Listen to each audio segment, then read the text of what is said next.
Halo guys, pada kesempatan kali ini gue akan menjelaskan tentang anatomi web dan basic HTML structures. Oke, sebelumnya website itu apa sih? Website itu gampangnya halaman yang menampilkan informasi. Nah, informasi yang ditampilkan bisa bermacam-macam bentuknya. Bisa picture atau image, bisa teks, bisa video, berbagai macam, ya kan? Nah, bagaimana sih caranya website bekerja? Nah, misalkan kita nih sebagai user, kita mau mengakses sebuah website, katakanlah itu youtube.com atau Google atau Wikipedia atau Udemy. Nah, tentunya ketika kita mau mengakses website, kita harus terkoneksikan ke yang namanya internet. Dan kita mengakses website tersebut melalui yang namanya browser. Nah, browser itu ada banyak macamnya. Ada kayak Opera, Chrome, Firefox, Safari, Internet Explorer, macam-macam, ya kan? Nah, sebenarnya website yang ada itu tersimpan dalam yang namanya server. Oke. Nah, server itu apa sih? Server itu adalah komputer yang bertugas untuk memberikan jasa atau menyediakan servis lah ya. Nah, jadi kan internet itu kan jaringan komputer kan. Jaringan komputer itu kan ada banyak macam ya. Yang paling kecil itu kan LAN, Local Area Network. Terus naik ke Wide Area Network. Terus naik lagi internet yang paling besar. Nah, jadi internet yang pengen gue bilang situ, internet itu juga adalah jaringan komputer. Oke? Gitu. Nah, jadi gimana sih workflow-nya kita bisa mengakses website? Jadi pertama user itu bakal mengakses browsernya, di mana nanti browsernya bakal ngasih request, ya, yang namanya request ke server. Dan nanti servernya bakal ngasih umpan balik atau response berupa website yang di request sama si browsernya. Oke, dengan demikian kita bisa mengakses website, gitu ya. Nah, ini tuh sebutnya client server, gitu ya. Jadi di mana server yang ngasih jasa, which is di sini adalah response umpan balik website, ya kan? Dan kliennya, which is ya kita, ngasih request. Kayak gitu ya. Jadi ini adalah big picture gimana kita mengakses website. Oke. Nah, jadi seperti yang udah gue jelaskan sebelumnya, ketika klien ingin mengakses website, ya, dia ngasih request ke server. Jadi kita harus send request ke server. Nah, secara realnya kayak gimana sih tuh kita ngasih request tuh kayak gimana gitu kan ya. Ini udah gampangnya. Kalau kita mau mengakses google.com katakanlah, apa yang kita lakukan pertama? Tentunya kita akan buka jendela browser kita, lalu mengetikkan yang namanya web address di address bar browser kita. Entah itu Safari, entah itu Opera, oke? Jadi yang pertama tentunya kita akan memasukkan yang namanya URL. URL itu adalah Uniform Resource Locator, oke? Nah, website-website yang ada tadi kan yang udah gue bilang sebelumnya tersimpan di server. Tersimpannya dalam bentuk Internet Protocol Address atau IP address. Oke, sini ada IPv4, IPv6. IPv6 itu adalah modern version of Internet Protocol-nya, jelimet banget. Nah, jadi server itu recognize Google, bukan sebagai Google, tapi sebagai rentetan angka-angka ini. Nah, ini kan kita masukinnya bukan angka ya, masukinnya human readable string. Nah, gimana caranya server supaya bisa recognize website yang kita tuju? Nah, proses berikutnya, si URL ini akan masuk ke yang namanya DNS server, atau Domain Name System Server. Nah, apa sih isinya si DNS server ini? Isinya adalah dictionary. Oke. Apa itu dictionary? Dictionary itu adalah pair, pasangan-pasangan. Kalau kita bisa lihat di sini ya, pasangan domain website dengan IP address-nya. Nah, jadi ketika kita masukin somerandomdomain.com ini ke DNS server, nanti akan keluar angka 172.16.254.1 ini. Output-nya adalah itu. Itu yang akan dikirimkan ke server. Nah, dengan demikian server bisa recognize kalau si klien lagi mau akses si somerandomdomain.com. Kayak gitu cara kerjanya. Nah, sebenarnya masih banyak istilah lainnya kayak HTTP, HTTPS, cuman gue pikir itu agak advance dan gue gak bakal bahas di sini kayaknya. Tapi yang penting kalian sudah dapat big picture-nya gimana cara kita mengakses website. Oke, so let's move on. Sekarang gue mau jelasin lebih dalam tentang website-nya. Nah, sebenarnya website yang kita lihat itu terdiri dari 3 struktur besar, oke, 3 struktur dasar lah ya, which is HTML, Hypertext Markup Language, CSS, Cascading Style Sheet, dan yang terakhir JavaScript. Nah, itu masing-masing fungsinya itu apa sih? Nah, kalau kalian ibaratkan website itu seolah manusia, gitu ya, maka HTML itu adalah skeleton, ya, rangkanya lah. Jadi kayak struktur dasar website lu, gitu. Jadi kayak, kan namanya juga hypertext markup, ya kan, markup. Jadi bakal nentuin header-nya itu di mana, footer-nya itu apa sih, gitu loh. Bagian A itu di mana, bagian B itu gimana, kayak gitu. Jadi itu struktur dasar website HTML, oke? So, CSS itu skin ya. Skin itu maksudnya tampilan luar yang tanggung jawab untuk membuat website kalian makin cantik, terlihat cantik. Itu jadi kayak degradasi warna, layouting, atau ada namanya Z-index ya, layering, kayak gitu. Semuanya diatur oleh CSS. Banyak banget macamnya. Yang terakhir adalah JavaScript. Nah, JavaScript itu otaknya, sistem syaraf gitu ibaratnya ya. Jadi gimana sih website kita berinteraksi sama si user. Jadi kalau misalnya gue mencet button ini nanti mungkin keluar alert, atau gue mencet button ini mungkin nanti konten di paragraf tertentu berubah, atau ketika gue mencet suatu button, gue bisa manipulasi CSS di suatu section di website kita kayak gitu. Jadi gimana website kita berinteraksi sama si user. Oke, mungkin that's it tentang anatomi web. Kita bisa langsung jump into the HTML now. Oke guys, sebelum gue lanjut, gue mau jelasin dulu text editor yang gue pakai. Di sini gue pakai VS Code, gitu ya. Sebenarnya untuk buat HTML, kalian bisa pakai Notepad biasa. Cuma kan Notepad biasa gak very handy lah ya istilahnya. Kalian bisa pakai Sublime, kalian bisa pakai Notepad++, kalian bisa pakai Atom, gitu ya. Cuma di sini gue pakai VS Code, kayak gitu. Nah, sebelumnya gue mau jelasin dulu. Ini kalau kalian nggak pakai VS Code, kalian bisa langsung skip aja, gak apa-apa. Kalau kalian install VS Code ya, kalian bisa, kalau kalian mau kerja nih ya, kalian bisa masuk dulu ke directory di mana kalian mau kerja.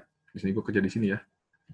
Kalian bisa klik cmd di address bar di atas, terus kalian klik code aja di sini. Nah, langsung masuk ke directory di mana kalian mau kerja. Jadi praktis banget, gitu ya. Oke, nah sekarang gue mau jelasin tentang extension yang mungkin will come in handy buat kerjaan kalian ke depannya as developer gitu ya. Nah, di sini pertama, kalian bisa install yang namanya live server, sorry ya.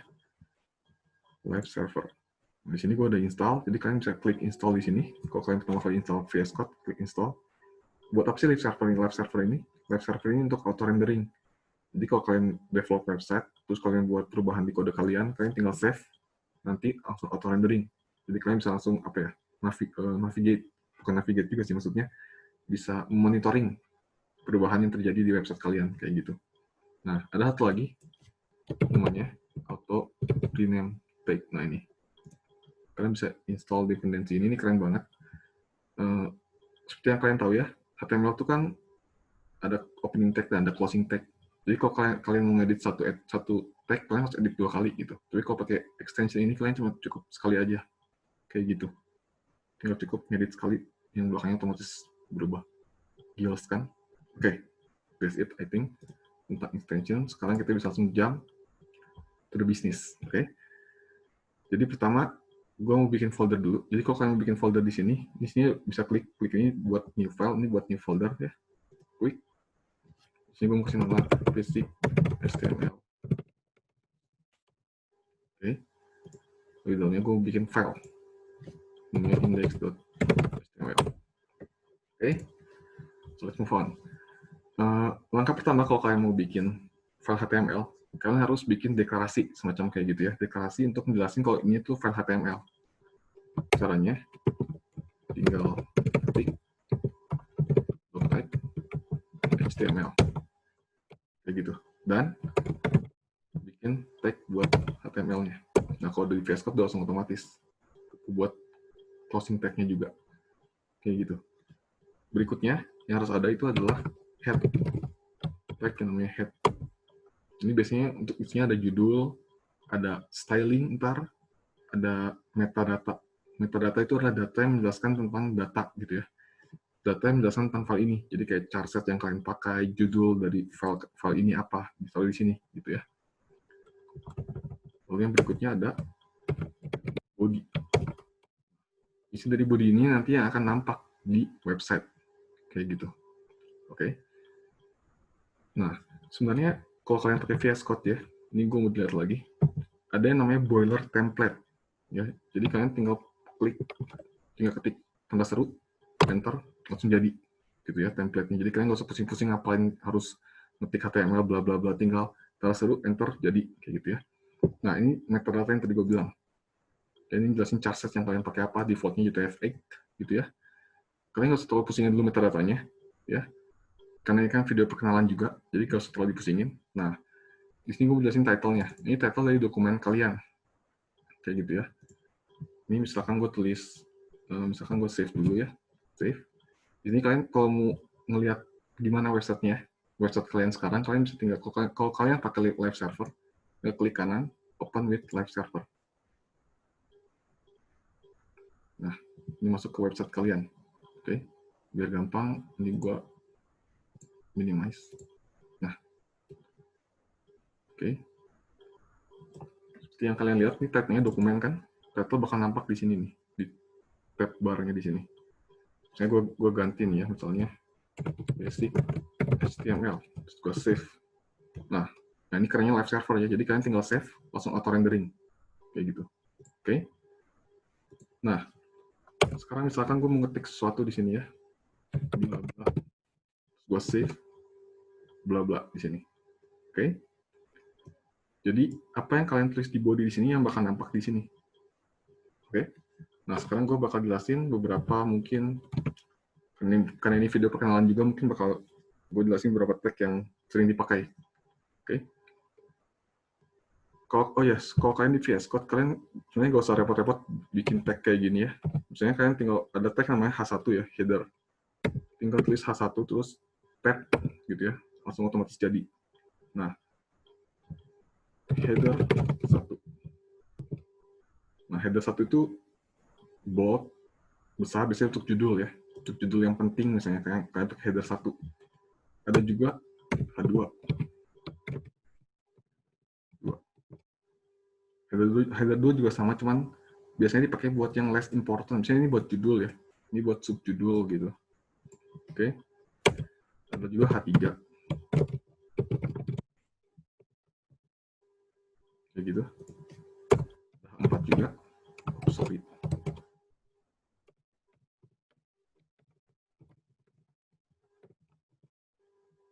Oke. H6 biasanya. Ini bisa pakai tergantung pemakaian kalian nanti ya. Buat apa dipakainya itu.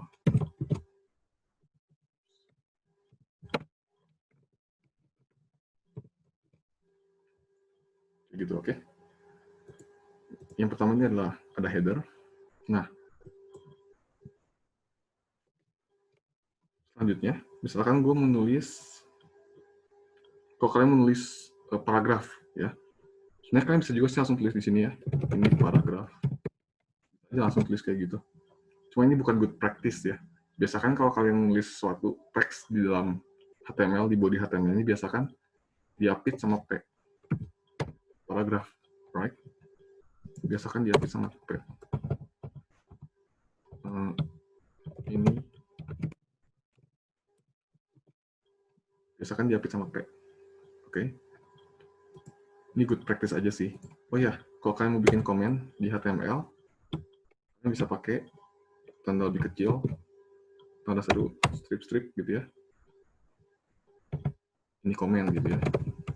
Komentar, kayak gitu. Biasanya komen digunakan untuk yang mempermudah developer aja sih. Kayak gitu ya. Gitu misalnya.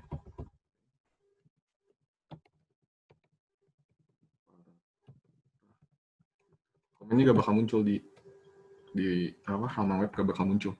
Kayak gitu, ini cuma penanda buat developer. Kayak gitu, oke. Selanjutnya, satu lagi ini menarik nih. Misalkan gue di sini menulis ini, misalkan gue mau bikin surat lah ini ya. Ini bagian pasif muncul ya di sini. Tulis ini bagian penutup, gue save lagi. Nah, dia bakal otomatis jadi satu line kayak gitu.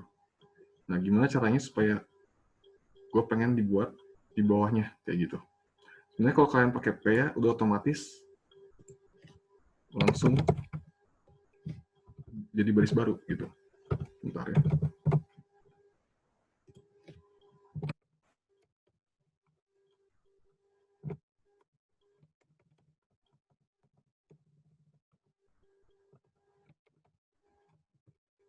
Oke, langsung jadi baris baru. Cuman katakanlah misalkan kalian gak mau pakai P misalnya ya. Tapi kalian mau tetap kekeh mau buat dia jadi dua baris yang berbeda. Kayak gitu. Nah, apa yang harus kalian tambahkan? bisa sih tambahkan namanya BR atau break rule gitu ya. Jadi dia turun satu baris. Nah ini dia. Kalau kalian pakai paragraf itu defaultnya dia punya margin sekian pixel ya. Jadi ada space gitu ya. Cuma kalau kalian pakai BR ini seolah-olah gak ada space gitu. Oke. Seperti itu.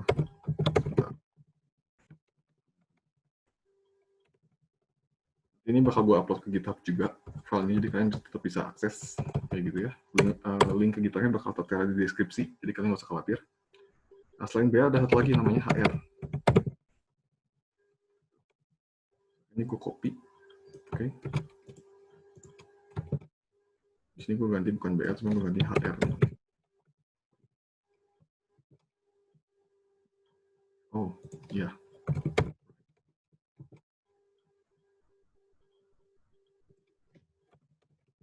Biar rapi lah ya. Jadi, nah, HR ini adalah horizontal rule. Kalau BR ini ada break rule ya.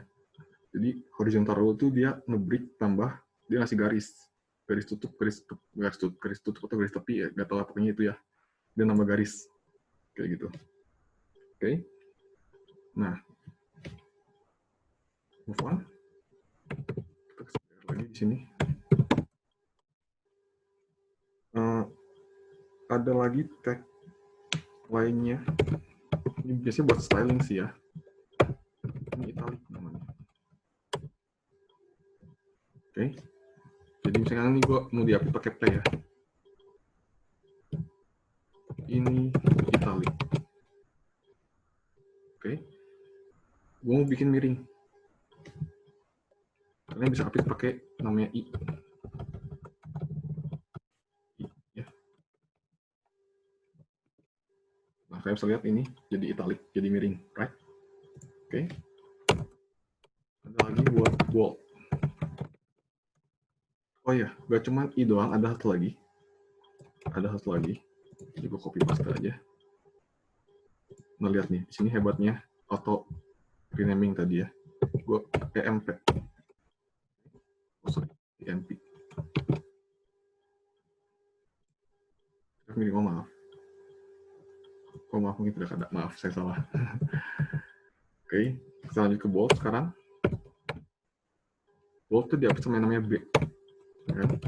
Ini bold. Oke, bold. Nah, untuk bold ada satu lagi. Bukan B, cuman disebutnya strong. Strong.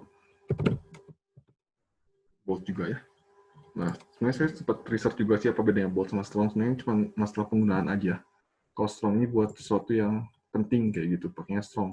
Cuma kalau B itu pakai buat offset katanya. Saya juga kurang mengerti, cuman hasilnya sama saja sih buat bold kayak gitu. Oke. Selanjutnya ada ya. Kalian tahu kan rumusnya Einstein misalnya. E sama dengan MC kuadrat kan ya, gitu. Nah, ini kan duanya jelek nih ya, gue pakai duanya di atas gitu. Apa yang harus gue lakukan? Ya gue update aja, pakai yang namanya subscript. Jadi MC kuadrat gitu. Kalian bisa lihat yang mudah-mudahan kalian bisa lihat. Ini. Oke. Kalau ada superscript pasti ada yang namanya subscript. Oke. Ini sama misalnya apa ya? Misalnya karbohidrat guys. Kimia. Apa sih? C6, K12, kok 6 kan? 6 ya. Gue pengen si 6, 12 sama 6 ada di bawah. Maka apa yang gue lakukan? Update pakai namanya subscript. Kayak gitu. Buat si angka 6-nya, angka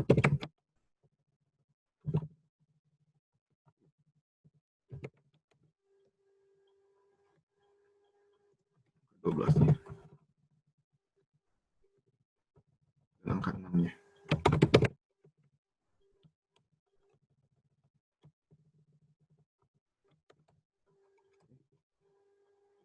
Jadi, oops, sorry.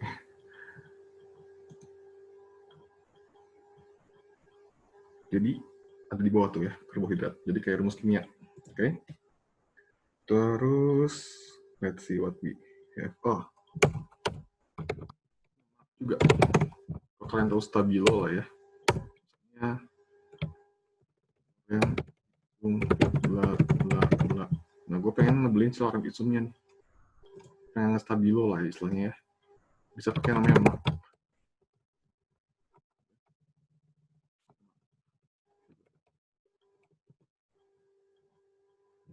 Nah, kalau kalian lihat di bawah itu ada lorem ipsum bla bla bla itu ya. Loremnya di stabilo warna kuning. Defaultnya memang warna kuning sih. Kayak gitu. Kalian bisa atau warnanya ini pakai CSS. Ya, nanti mungkin di video selanjutnya bakal gue bahas. Oke. Nah, selanjutnya gue mau ngejelasin tentang let's see. Div. Oke, div. Nah, oke. Mungkin biar lebih gampang gini dulu ya. Kalian bisa inspect mungkin ya. Mungkin ini bisa dilakukan di setiap website yang kalian temui ya. Kalau kalian jadi developer bakal sering banget lihat field elemen di inspect ini. Kalau kalian lihat di sini ya, di sini tuh ada elemen-elemennya kan. Bisa dilihat header, tag-nya. Nah, makanya tadi gue bilang pakai pay to good practice karena kalian bisa akses isinya pakai tag-nya nanti ya. Itu sih buat SEO sih ya, buat search engine optimization. Cuma itu nantilah. Di sini kalian bisa lihat. Nah, misalkan kalau gue bikin surat nih, gue bikin surat itu kan ada bagian pembuka, ada bagian penutup.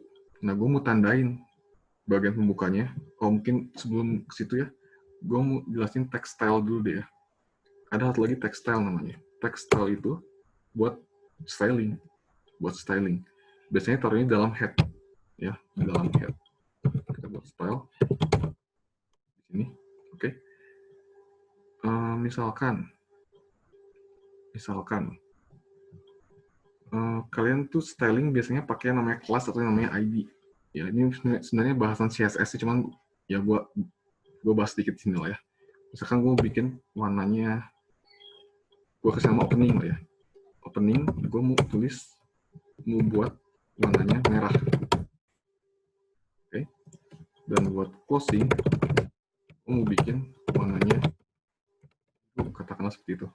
Nah, kalau kalian mau aplikasikan style ini ke HTML kalian, ya kalian tinggal pakai namanya atribut kelas. Oke, misalkan di H1 ini lah ya. Gue mau kasih kelas, atribut kelas. Misalnya gue buat dia warna merah. Kalian tulis aja opening di sini gitu. Save. Nah, berubah headernya jadi merah tuh. Kalian bisa lihat kan? Jadi merah headernya. Kalau ini gue ganti jadi close. Nah, jadi biru. Nah, ini sebenarnya sebutnya internal sih ya. Ya, teknik CSS sebutnya internal. Nanti ada inline, ada eksternal nanti. Tapi ini bakal dibahas. Nah, oke. Nah, sekarang misalkan gue mau bikin, ini gue bikin ke asalnya. Saya gue bikin surat. Surat itu ada pembuka, ada penutup. Gampangnya gitu ya lah. Gampangnya gitu ya. Atau pembuka isi penutup deh ya di sini ya. Misalkan di sini. Ya. Gue bikin surat pembuka. Pembukanya gue pengen warnanya merah. Isinya pengen gak ada warna. Nah, penutupnya pengen warnanya biru. Nah, apa yang harus gue lakukan? Paling gampang sih bikin div. Gitu ya. Karena kan surat kan ada banyak paragraf ya. Kalau kalian bikin P11 kan bakal lama. Atau tulis kelas warna merahnya banyak banget gitu. Bikin div buat ngelompokin gitu ya. Saya ini divnya gue kasih nama div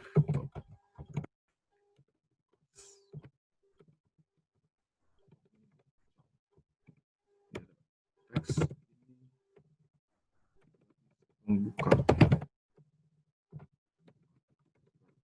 Panjang lah ini ya pembukanya karena biar singkat gue pendekin aja. Untuk isi misalkan gue gak pengen ada warnanya. Ini dulu buat penutup.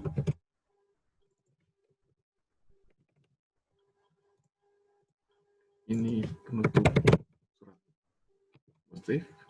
Nah, kalau kalian bisa lihat di sini ya, baris pembuka suratnya warna merah, suratnya kosong, penutupnya warna biru. Oke, jadi buat pengelompokan. Nah, selain div ada satu lagi guys, namanya span. Bedanya div sama span itu apa? Sebenarnya sama ya buat ngelompokin ya. Cuman div itu sama kayak paragraf yang tadi gue jelasin. Jadi ketika lu bikin div satu sama div yang kedua ini ya, tanpa ada break rule di antaranya, dia otomatis langsung nge-break rule ke bawah. Gitu. Nah, tapi kalau span nggak gitu. Ini deh, misalnya span ini span. Gue bikin lagi break rule. Span.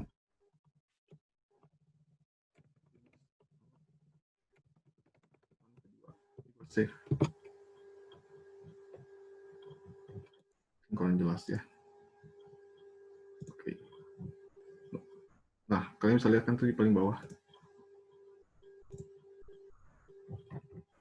Span-nya nggak nge-break rule. Gitu. Jadi kayak seolah nggak ada paragraf gitu lah ya. Seolah display-nya inline lah istilahnya kalau CSS tuh. Ya, kalau div itu display-nya block default-nya, kalau ini display-nya inline. Jadi dia nggak langsung nge-break rule. Secara default dia bakal jadi satu baris. Kayak gitu. Oke. Span ini biasanya buat, misalnya kalian mau styling ya. Kalian mau styling dalam suatu, misalnya paragraf URL.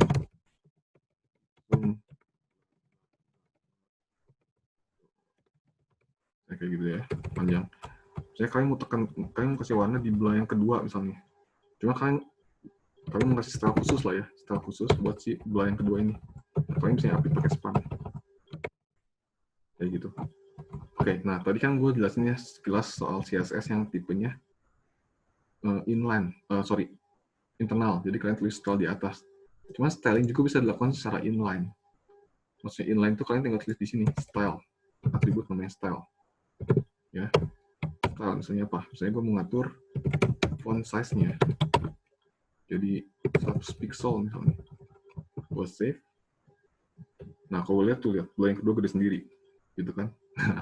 Jadi kayak semacam kalian tagging di dalam tag gitu, span. Kayak gitu. Oke. Terus let's see what else we have. Ya.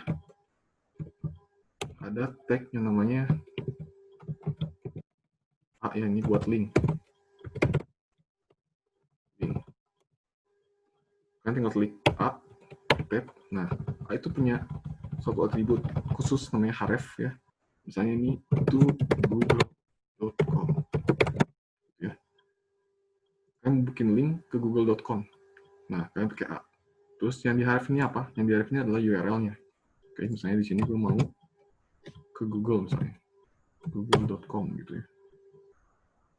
Ini gue tinggal copy, oke. Gue tinggal paste ke sini. Nah, ini ada HTTPS ya. Gue save. Oke. Sekarang ketika gue klik google.com, tuh ya. Kalau link itu defaultnya dia underline sama warnanya biru. Terus pointernya langsung jadi kursor gitu. Kalau diklik dia jadi ke Google. Nah, kayak gitu. Oke. Selain itu bisa juga buat anchor ya. Gak cuma buat ini ya. Misalkan gue mau bikin, nah, kalau mau pakai anchor, kalian bikin misalnya di sini. Ini ID. Kayak gitu ya. Terus di sini kalian bikin A lagi. Kayak gitu ya. Kalian pakai res anchor. Karena di sini gue kasih nama ID-nya anchor gitu kan. Save. Let's see. Oh, ya. Satu lagi. A juga sama kayak span lah ya. Dia bukan display block, dia display inline gitu ya. Jadi kalau mau terlihat rapi, mungkin kalian bisa pakai break rule atau HR mungkin. Ya. Gue klik up di sini. Nah, dia bakal ke atas gitu. Anchor namanya ini ya. Oke. Ya, terus ada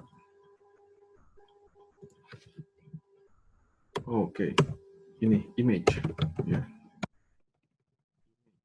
Image itu img. Nah, dia punya source src sama ada alt. Apa itu alt? Apa itu source? Source itu adalah directory atau tempat alamat di mana kalian nyimpen gambar kalian. Oke, biar gampang langsung aja sih gue udah nyiapin gambar di sini. SpaceX. Oke, misalkan gue pindahkan ke sini, SpaceX. Oke. Karena dia ada di direktur yang sama, kalian bisa langsung tulis spacex.jpg. Apa itu alt? Alt itu kalau misalkan gambar kalian nggak kebaca, maka teks di alt ini yang bakal ditampilkan. Kayak gitu ya. Coba ini gue kosongin dulu, gue save aja. Apa yang terjadi? Nah, keluar SpaceX di sini ya, logo SpaceX. Oke, which is gambar gue yang tadi. SpaceX. Oke. Nah, sekarang coba kalau misalkan gue pindahin SpaceX-nya ke depan. Keluar ya. Keluar direktori. Jadi kan ini kan ada direktori ya. Di luar direktorinya. Maka apa yang terjadi dengan gambarnya? Gambarnya hilang. Nggak kebaca. Nah, tapi kalau buat isi alt-nya tadi ya. Sorry. Di sini. Dan SpaceX misalnya. Apa yang terjadi? Nah, dia bakal jelasin. Di sini tuh ada gambar loh namanya SpaceX. Cuma nggak kebaca gitu. Nah, fungsinya buat itu alt itu ya. Oke. Ini gambar broken ya. Nggak kebaca. Nah, oke. Sekarang let's fix it. Karena kita tadi pindahin si SpaceX-nya keluar folder, maka kita harus perbaiki si source-nya. Kita harus naik ke atas nih folderingnya. Naik ke atas satu folder. Kalau di Windows itu pakai titik-titik slash naik satu ke atas gitu ya artinya. Save. SpaceX-nya muncul lagi. Kayak gitu. Oke.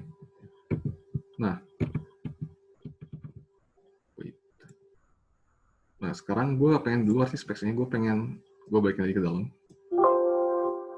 Oke. Tapi gue pengen biar rapi, gue bikin folder lagi di dalam sini. Oh, sorry. Kalau kalian mau bikin folder dalam foldernya di VS Code, kalian klik dulu foldernya, terus klik new folder, terus nama image di sini. Terus drag image-nya ke sini, biar rapi aja gitu ya. Nah, sekarang si SpaceX-nya adalah image. Nah, gimana caranya buat akses si gambar itu? Karena udah gak di luar folder kan, bisa dihapus. Nah, sekarang di dalam folder index.html, di dalam folder di mana index.html ini bersinggah gitu lah ya, ada folder lagi namanya image. Ya, klik dulu foldernya, ketik dulu foldernya, slash image spacex.jpg, save, biar done. Oke. So, itu, terus, oke, satu lagi, ada tag namanya script. Ini sekalian gue perkenalan aja lah ya, gak bakal gitu dalam sih. Ini buat apa sih? Script buat JavaScript ya. Sebenarnya script itu kalian bisa taruh juga di atas nih ya, di head ya. Cuman kalau kalian mau balik lagi, kalau tadi CSS itu ada secara internal, ada eksternal, ada inline. Kalau script juga seperti itu ya. Kalian bisa tulis internal di sini ataupun eksternal. Kalian ekspor dari luar gitu ya. Tapi kalau kalian ekspor dari luar, tapi biasanya kalau script itu ya, supaya bisa kebaca, taruhnya di sini, di dalam body, paling bawah biasanya. Oke, itu di tempat dimana kalian nulis teks JavaScript. Di sini juga komennya beda, bukan pakai ini lagi. Nggak bisa tuh di sini, error. Karena di sini udah dinotasikan ya sama si HTML, itu daerah JavaScript loh, bukan daerah HTML. Makanya tagnya berubah, komennya juga berubah, pakai slash gitu ya. Ini JavaScript, kayak gitu. Oke, contohnya aja lah yang gampang, alert, pakai alert, minta alert di sini. Jadi tugas save, tuh lihat keluar. Nah, makanya yang gue bilang tadi, JavaScript ini untuk gimana si webnya berinteraksi sama si user. Jadi semacam kayak gini alert keluar. Gitu, oke. Dia oke, masuk. Kayak gitu. Ya, jadi that's it. Mungkin gue cukup banyak ya. Kalian belajar cukup banyak. Ada header, biasanya buat judul header itu. Ya kan? Buat paragraf, ada break rule, ada horizontal rule, ada italic, strong. Oke, cukup banyak. Nanti ini juga gue bakal upload ke GitHub. Kalian bisa akses ya untuk lebih mau belajar lebih banyak lagi kalian bisa ke wetriscourse.com ya, di sini banyak banget ya, kalian bisa belajar banyak banget di sini kayak gitu. Okay, I think that's it. Thank you for your attention.